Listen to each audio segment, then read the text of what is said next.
Welcome back everyone. स्वागत है आप सभी का आपके अपने यूट्यूब चैनल नीरज एकेडमी पे, जहां पर हम सीखते हैं इंग्लिश बहुत ही आसान लफ्ज़ों में और बहुत ही बेहतरीन तरीके से। उम्मीद करता हूं आप सब स्वस्थ होंगे, मस्त होंगे, ठीक होंगे और मेहनत से लगे होंगे, पढ़ाई कर रहे होंगे, क्योंकि बोर्ड एग्ज़ाम्स करीब आ रहे हैं। मैं भी ठीक हूं, आप लोगों की दुआओं से, आप लोगों के प्रेम प्रभाव से। चलिए, आगे जो हमारा सेशन होगा, जो वीडियो होगा, वो हमारा होगा डिटरमाइनर्स पे। डिटरमाइनर्स का हिस्सा था आर्टिकल, उसको हमने पहले ही कंप्लीट कर दिया। डिटरमाइनर्स जो है, जो कुछ वर्ड्स डिटरमाइनर्स मतलब होता है निर्धारक, इसको बोलते हैं निर्धारक, जो निर्धारित करता है नाउन्स के संख्या को, नाउन की मात्रा को, क्वालिटी को, क्वांटिटी को, सब कुछ को। और कहाँ लगता है? संज्ञा से पहले। याद रखेंगे, डिटरमाइनर्स का इस्तेमाल होता है संज्ञा से पहले। संज्ञा से पहले वो आते हैं, उसके बारे में बताते हैं। निर्धारक डिफिनेशन हमने नहीं लिखाया, शॉर्ट शब्द में बता दिया कि निर्धारक होते हैं, संज्ञा से पहले आते हैं, संज्ञा की संख्या को बताते हैं कि उन्हें हम नापेंगे, तौलेंगे, काउंटिंग करेंगे, मेजर करेंगे, कैसे करेंगे वो चीज़ें। पहला जो पॉइंट होता है हमारा वो है सम और एनी का। सम का इस्तेमाल क्या होता है और सम का मतलब क्या है? सम का अर्थ होता है, यहाँ छूट गया अर्थ, सम का अर्थ है कुछ। सम का अर्थ है कुछ, थोड़ा मोड़ा, लिमिटेड। इसका प्रयोग अफर्मेटिव तथा उन अफर्मेटिव तथा इंट्रोगेटिव सेंटेंसेस में होता है जिनमें निवेदन का भाव होता है, जिनमें क्या पोलाइट रिक्वेस्ट की, यानी कि पोलाइटनेस की बात होती है, रूडनेस की नहीं, गुस्से की नहीं, पोलाइट, विनम्रता की। कह रहा एनी का अर्थ होता है कोई, और इसका प्रयोग नेगेटिव। यहाँ था अफर्मेटिव और यहाँ है नेगेटिव। इंट्रोगेटिव में दोनों का इस्तेमाल किया जाता है। एग्जाम्पल हमारे पास 4 हैं, दोनों के दो। I have read some good books.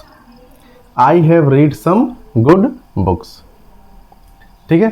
अगर इसका प्रयोग हम नेगेटिव में करते हैं, आई हैव नॉट रीड, तब एनी बुक्स हो जाता।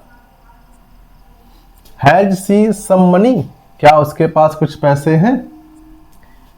हैज सी सम मनी, क्या उसके पास कुछ पैसे हैं? वहां हमने सम का इस्तेमाल कर लिया। Would he have not read any book, क्या उसने आज तक कोई पुस्तक नहीं पढ़ी? पढ़ी नहीं, हाँ, आज तक क्या उसने कोई पुस्तक नहीं पढ़ी है। They have not read any book, यहां भी निगेटिव आया है, एनी का प्रयोग हुआ है।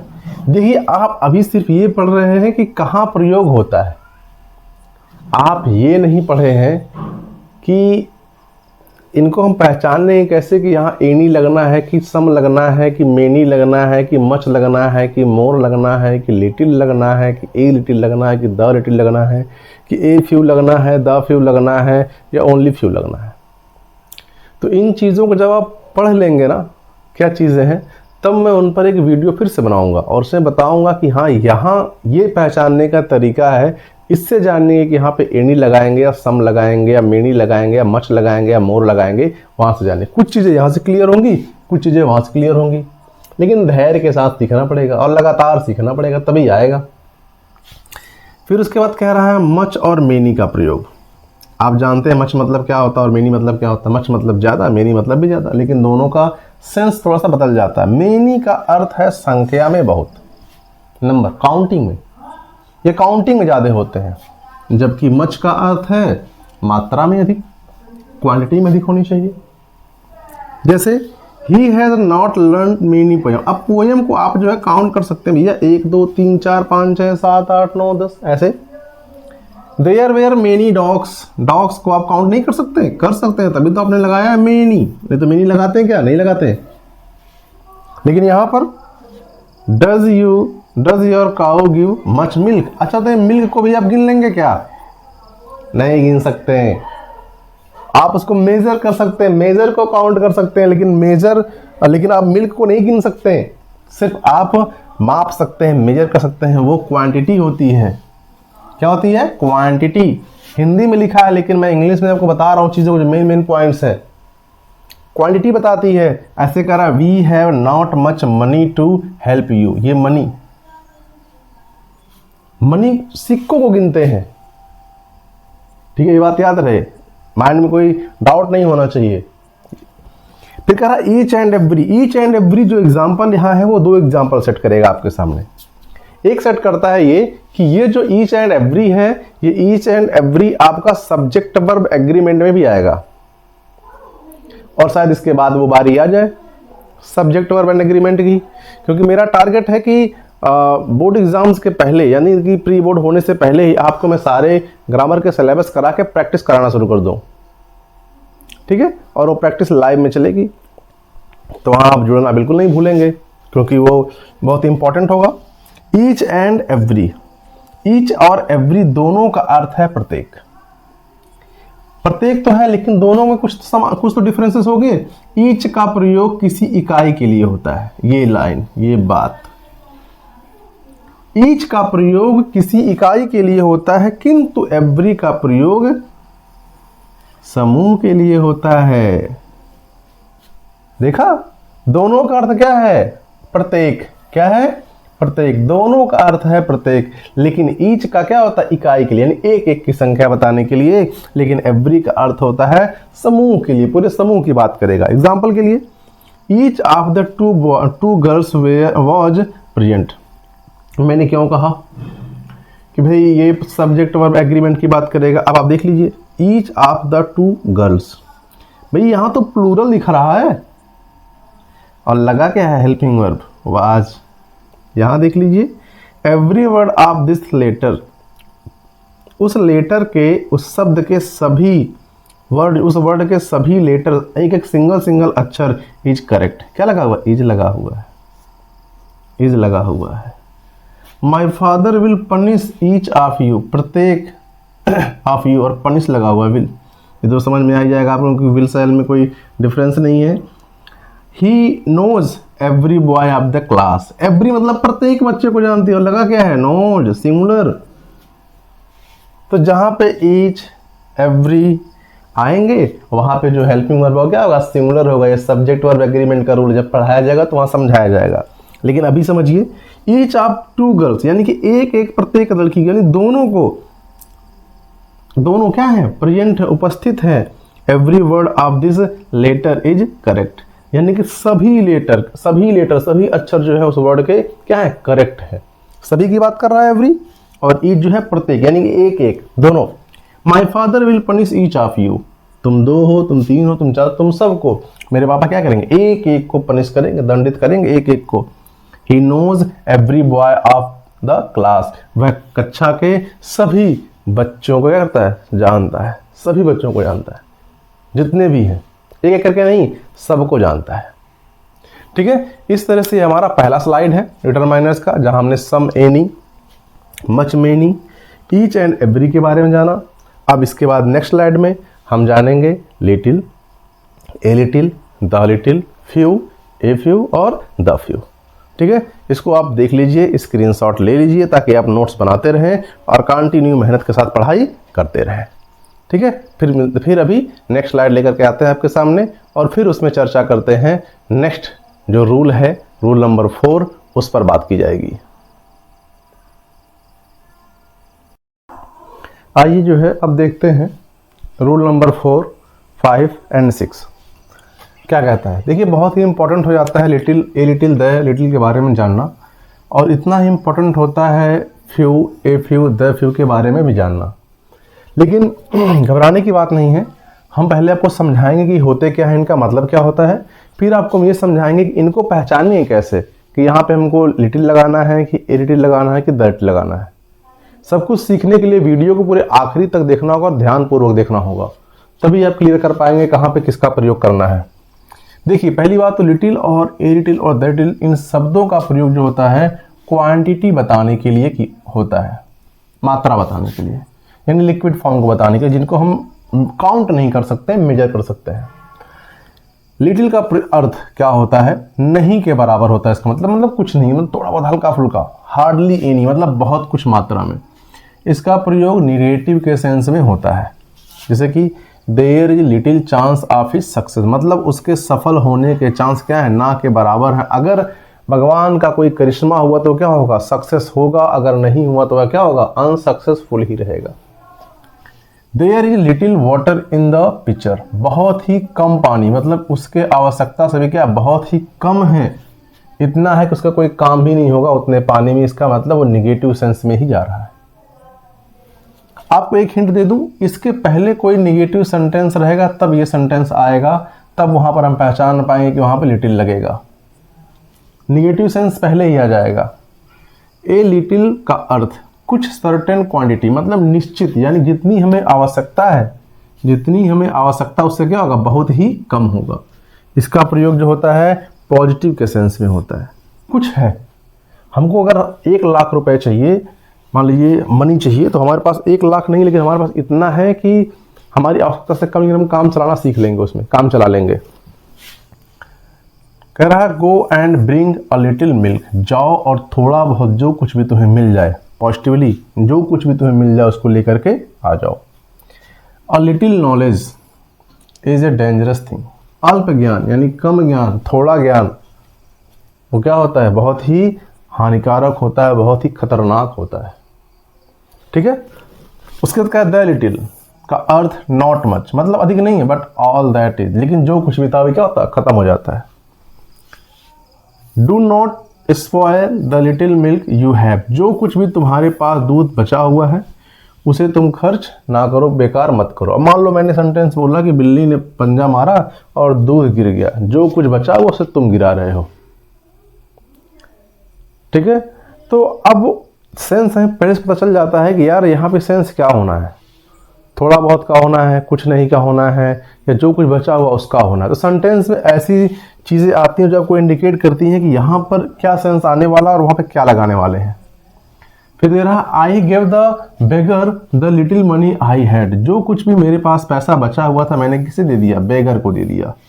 द लिटिल मनी, जो कुछ मेरे पास पैसा था मैंने सब कुछ क्या किया, दे दिया। नन, नन देखिएगा ऐसा शब्द है जो जिसका अर्थ तो नहीं होता है, लेकिन इसका सेंस जो होता है ना अफर्मेटिव का होता है। जैसे कि none was sleeping in the room, कोई रूम में सो ही नहीं रहा था, मतलब रूम क्या है, खाली है। सेंस ये रूम खाली है, पॉजिटिव है। बस नन का मतलब होता है नहीं। None of them failed in the test, test में सब पास हो गए, इसका मतलब ये है, इसको उल्टा कहा गया है कि none of them failed in the test, कि कोई भी एग्जाम में फेल नहीं हुआ, यानी सब के सब क्या हो गए, पास हो गए, पॉजिटिव सेंस। नो या फिर नॉट इन, दोनों का मतलब एक ही होगा। नो का प्रयोग एडजेक्टिव की तरह है, यह भांति किसी नाउन के पहले किया जाता है, और same to same any, not any का भी, जैसे कि I have no work these days, इन दिनों मेरे पास कोई काम नहीं है। या फिर वही कह सकते हैं I have not any work in these days या दीज डेज, इन दिनों मेरे पास कोई काम नहीं है। अब देखिए, अगर एक मैं सिंपल तरीका बताऊं इसे पहचानने का, जो मैं अक्सर बताता रहता हूं, कि लिटिल का अर्थ है, एक मान लीजिए ग्लास है, उस ग्लास में पानी भरा हुआ है, तो पानी का मतलब क्या है कि एकदम पेंदी के बराबर पानी है, कई बूंद, बस बूंद करके दिखा रहा है कि उसमें पानी है। लेकिन अगर ए लिटिल की बात करेंगे तो उसमें पानी जो है आधा गिलास से क्या है, कम है। मान लीजिए आधा गिलास यहाँ तक होता है तो आधे से कम है, ये आधा यहाँ होता है तो यहाँ तक पानी भरा हुआ है। ठीक है ना। अब ए द लिटिल का अर्थ है कि हमारे पास आवश्यकता से अधिक है, यहाँ तक है। ठीक है, मान लीजिए ये आधे से ऊपर, पूरा भरा नहीं है, यहाँ तक पानी जो है भरा हुआ है, ये आधा है, आधे से ऊपर का पानी है, जो कुछ भी हो गया कि आपने गिरा दिया, खत्म कर दिया। लेकिन बात बस इस फिगर की नहीं है कि इस फिगर से आप समझ जाएंगे ना, हाँ मुन्ना, ये गलतफहमी मत पालिएगा, इस फिगर से आप समझ जाएंगे या जो बोर्ड पे लिखा है इसे समझ जाएंगे। जब तक आप प्रैक्टिस नहीं करेंगे तब तक समझ में नहीं आएगी। ग्रामर वो चीज़ है जो अभ्यास करने के बाद आती है और निरंतर अभ्यास करने से आती है। और अभ्यास करने के लिए पहले आपको चीज़ों को समझना होगा, समझ करके फिर जानना होगा कि इनका हम प्रयोग कैसे करेंगे, कैसे पहचानेंगे कि यहाँ पे ए लिटिल लगाना है, द लिटिल लगाना है, या लिटिल लगाना है, ए फ्यू लगाना है, द फ्यू लगाना है, या फिर सिर्फ फ्यू लगाना है। तो उसको जानने के लिए आपको निरंतर बने रहना होगा और पूरे वीडियोस को अच्छे से ध्यानपूर्वक देखना होगा। अभी सिर्फ हम आपको टॉपिक पढ़ा रहे हैं, प्रैक्टिस तो मैंने कराया ही नहीं है। जब प्रैक्टिस कराऊंगा तब समझ में आएगा कि कितना आपको समझ में आया है और कितनी मेरी मेहनत जो है काम कर रही है। इसको स्क्रीनशॉट ले लीजिए और नोट्स बनाने के लिए अपने पास से रख लीजिए, ठीक है, क्योंकि नोट्स बनाते रहेंगे तभी मेरे भाई काम बनेगा, अदरवाइज काम नहीं बनने वाला है, ठीक है ना। उसके बाद फिर देखते हैं अगले रूल्स को। अब देखते हैं rule number 7, few, a few और द फ्यू।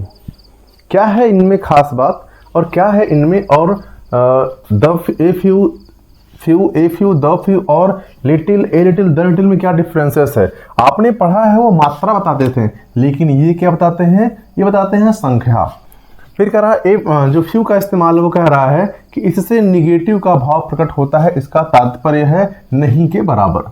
यानी कि यहाँ एग्जाम्पल में लिया हुआ है few students can run this race, मतलब कुछ ही मतलब नहीं के बराबर। अगर आपने उम्मीद लगाई थी कि 100 बच्चे आएंगे तो वहाँ पर 2-4 बच्चे 5 बच्चे पहुंचे हुए हैं जो रेस में हिस्सा लेंगे, तो वहाँ हम लगाएंगे फ्यू। फिर यहाँ दिया हुआ है he has few friends in the college, उसके पास बहुत कम ही यानी नाम मात्र के मित्र हैं कॉलेज में। फिर उसके बाद ए फ्यू मतलब है, इसका अर्थ है सम, इसमें पॉजिटिव का भाव होगा जैसे आप द लिटिल पढ़ रहे थे, लेकिन वो मात्रा बता रहा था मेरे भाई और ये बताएगा आपको संख्या। He wants a few book, क्योंकि बुक को हम गिन सकते हैं, काउंटेबल है, इसलिए हम लगाएंगे यहाँ पे a few. He spoke a few words, उसने कुछ ही वर्ड, मतलब पॉजिटिव में कुछ ही वर्ड, मतलब कुछ तो बोला है तभी तो कुछ बात हुआ है। और फिर है the few, not many but all of them, जो कुछ भी था, पर्याप्त नहीं था, जो कुछ भी था वो सब कुछ क्या हो गया, खत्म हो गया। The few words he spoke were full of wisdom, उसने थोड़ा ही बोला लेकिन जो कुछ भी उसने बोला वो क्या थे, विजडम से भरे हुए थे, बुद्धिमानी वाले शब्द थे। कोई भी शब्द ऐसा नहीं था जो अनर्गल हो, अनायास हो, हर बात का, हर वर्ड का मीनिंग था। यहाँ मैंने आपके सामने यहाँ पे आपके एक एग्जाम्पल और है। The few friends he has are sincere, जो कुछ भी उसके पास थोड़े बहुत दोस्त हैं ना, ऐसे बोल सकते हैं, जो कुछ भी उसके पास थोड़े बहुत दोस्त हैं, 2-4 दोस्त हैं, वो क्या है, सिंसियर है, समझदार हैं, इसलिए वहाँ क्या लगा हुआ है, द फ्यू है, थोड़े बहुत है, जो कुछ भी है बहुत ही समझदार है, गंवार नहीं है। यहाँ मैंने आपके लिए 2 एग्जाम्पल लिखा हुआ है। एक लिखा हुआ है, आप प्रैक्टिस के लिए आप इसे करके बताएंगे कमेंट में, तब मैं आपको रिप्लाई दूंगा कि इसके आंसर क्या होंगे। I could answer only dash question, अब यहाँ पे है ऑप्शन फ्यू होगा, ए फ्यू होगा, लिटिल होगा या ए लिटिल होगा। आप पढ़े हैं, समझे हैं, तो आप बताएंगे क्या होगा यहाँ पे। उसके बाद फिर है आपका we have not got dash money, अब यहाँ मच होगा या मेनी होगा, ये भी आप मुझे कमेंट करके बताएंगे, फिर आपको वहाँ पे आंसर मिल जाएगा, ठीक है। अब देखते हैं इसमें एक और रूल बचा हुआ है, वो है आपका डेमोन्स्ट्रेटिव डिटरमाइनर्स, जिसमें आपका दिस, दैट, दीज, दोज होता है, एंड एक और है बोथ एंड ऑल, ठीक है। तो ये 4 बचे हुए हैं, इनको हम बताते हैं, उसके बाद फिर आपको बताएंगे, उसमें कुछ और आपको हम एक्सरसाइज देंगे 2-3, उसको भी आप करेंगे और उसको कमेंट करके बताएंगे मुझे, ठीक है। आप इसका स्क्रीनशॉट ले लीजिए ताकि आपके नोट्स बनाने में आपको मदद मिले।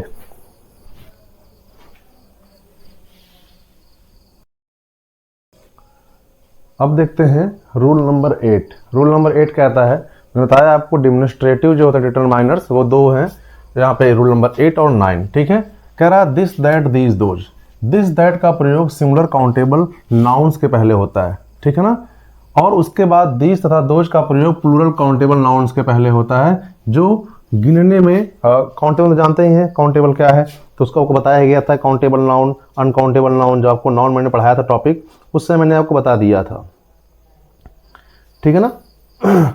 तो उसके बाद कह रहा है दीज तथा दोज का प्रयोग प्लूरल काउंटेबल नाउन से होता है, दिस तथा दीज का प्रयोग नजदीक के नाउन्स के लिए। दिस मतलब यह, दीज मतलब ये सब, मैं यहाँ लिख दे रहा हूँ, दिस मतलब क्या होता है, यह, दीज मतलब क्या होता है, ये सब, ठीक है, यही लिख दे रहा हूँ ऊपर, यह, दैट मतलब वह, दीज मतलब ये सब, और दोज मतलब वे सब, ठीक है, दूर की वस्तुओं के लिए, दैट और दोज। तो कह रहा है कि दिस का प्रयोग और दिस का प्रयोग नज़दीक की वस्तुओं को इंडिकेट करने के लिए, और दैट और दोज का प्रयोग दूर की वस्तुओं के लिए। दिस और दैट जो है सिंगुलर होते हैं, सिंगुलर काउंटेबल नाउन के साथ लगाते हैं, जबकि दीज और दोज जो होते हैं वो प्लूरल काउंटेबल नाउन के साथ लगाए जाते हैं। उसके बाद यहाँ आपके पास एग्जाम्पल है, this student is my brother, यानी स्टूडेंट क्या है, अकेला है, और वह क्या है, कौन है, मेरा भाई है, वह मेरा भाई है।